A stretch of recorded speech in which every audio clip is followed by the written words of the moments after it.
I was just reflecting on, one of the darkest periods in human history, and that's the Dark Ages. And it happened pretty much after the fall of the Western Roman Empire in the 4th, 5th century, and it stayed dark pretty much until the Renaissance period in the 15th century. And the reason for the history lesson is because during the Dark Ages, that was a period of social, cultural, economic decline. And when you think about it, in those dark ages, we had that decline because there was a concentration of power in church institutions, in political institutions, and when I say concentration of power, concentration of information. In an enlightened period, we have a free flow of information. In the digital age, in the information age, we are going through another digital renaissance in many ways because of the flow of information. Information is power, whether it's power to the consumer, power to the business. I saw all the stats in relation to small business. The beauty of this age is if you've got data, if you've got information, you can quickly scale up if you choose. In the dark old days, for you to scale up and be a big enterprise, you couldn't do that from your backyard. You couldn't do that in your garage. You needed to, muscle up with big business, partner up. Decades on, you might get a foot in the door. Today, completely different. You only have to look at Facebook, Google, etc., etc. When I was in India recently, I was absolutely overjoyed to see the amount of information that's getting around the system. And I went to the Dharavi slums, and I saw people there using one of these smartphone devices. The poorest of the poor are able to access information, communication. They can express their voice, exercise their muscle as much as I can, and that's a beautiful thing. They can make a comment on TripAdvisor about a service, and that comment will have the same weight as mine. That's a beautiful thing. And that is the power of the information/digital age that we're in. I say to government agencies, because I'm responsible in essence for digital transformation in the New South Wales government, that there are 7 Ds that you must do in New South Wales if you're going to pass the test. The first D is data. Data is key. And these 7 Ds, mind you, I think equally apply to business, small, large, medium, whatever. I was speaking to Google yesterday. They absolutely, apply this manifesto. So the first one is D, data. You can't make decisions, I can't make decisions unless it's evidence-based. If we make decisions on a hunch, on a guess, on a whim, you might as well go and do a lottery ticket.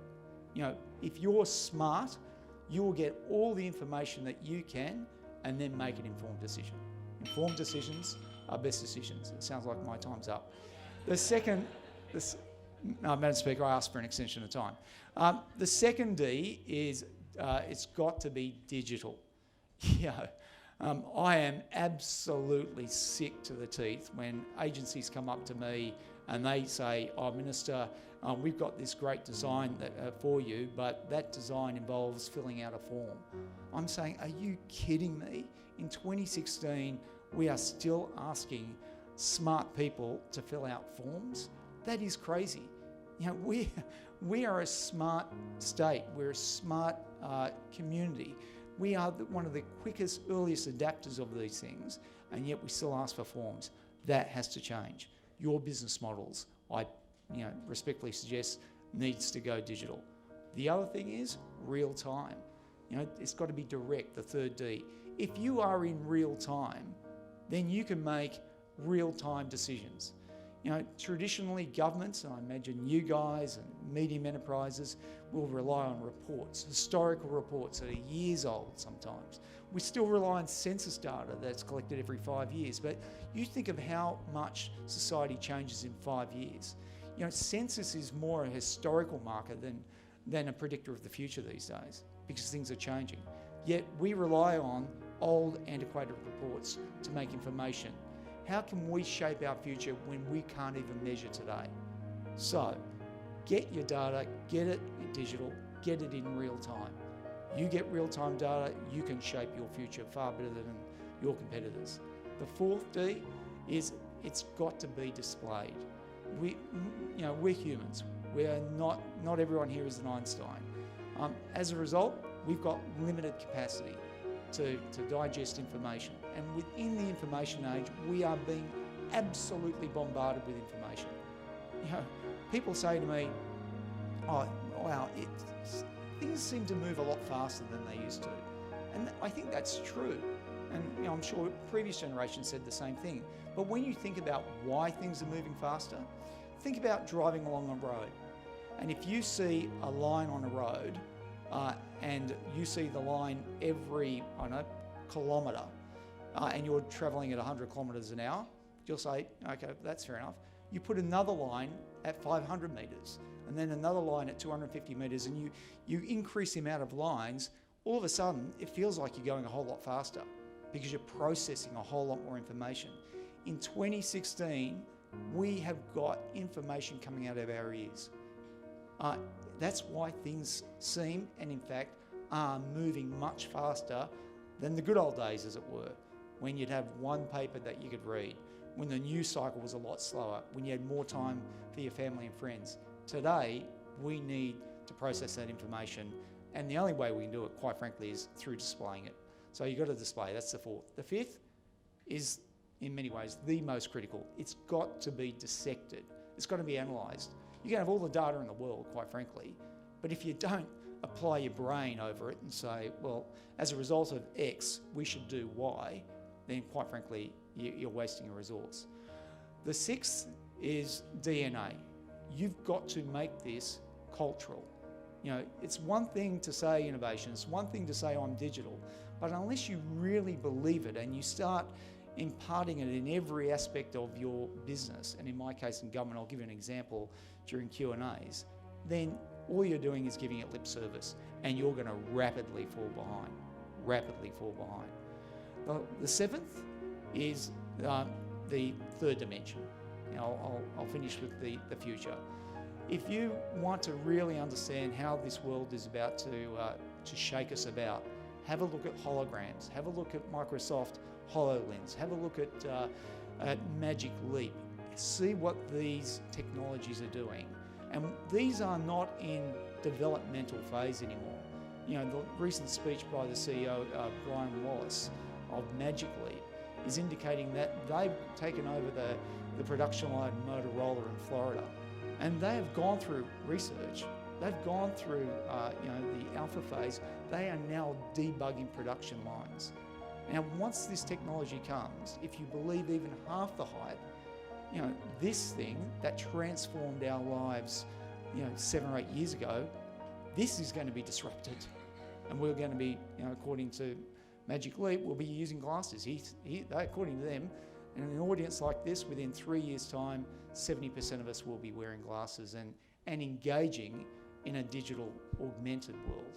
And that is just phenomenal. The disruption around that's extraordinary. So they are the 7 Ds of digital transformation in the New South Wales government that I personally believe would absolutely apply to business in every shape and form. I used to be a lawyer for my sins. And when I was a lawyer, I thought, this is one of the oldest professions known to man. Well, we know what the oldest one is, but one of the oldest profession. And if you think about the disruption that is happening in the legal profession, the digitisation of that and how quickly that's moving, and the ability to grab data in and crunch it and analyse it and then test the veracity of people that are giving evidence quickly, well, then you can see the transformation, and you can see how we all need to stay abreast of the information. I remember in the dark ages of the legal profession, having to go to the Law Society library and get a book out, and how quickly that changed to going online to Ostley. And then all of a sudden, I had as much power as partners in major law firms because I had access to information.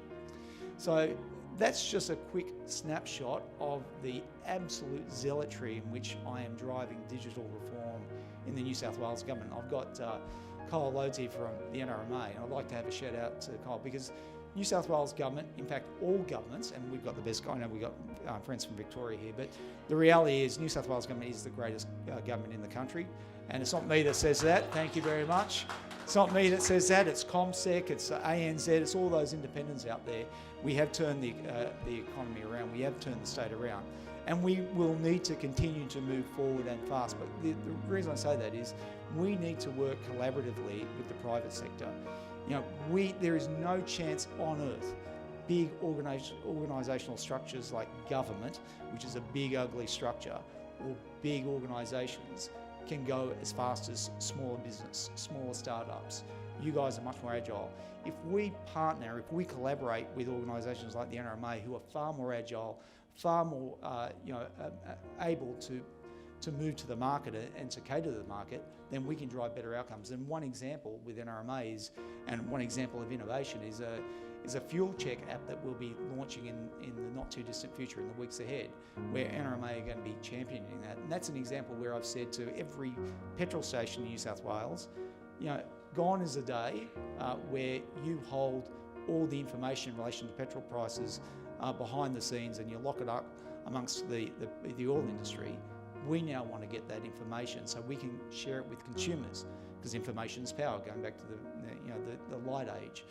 And if we can give that information in an app that hopefully NRMA are going to go right out hard and design, then all of a sudden we empower the consumer so that when they are driving between here and Parramatta, they can work out in advance which petrol station they're going to stop at to pick up the best price, rather than doing a petrol station lottery roundabout to say, oh geez, I wish I stopped 3 kilometres back or 4 kilometres back. They'll know in advance. But that's an example of being innovative in a state to empower consumers, collaborating with great organisations like NRMA to drive greater outcomes for the people of New South Wales.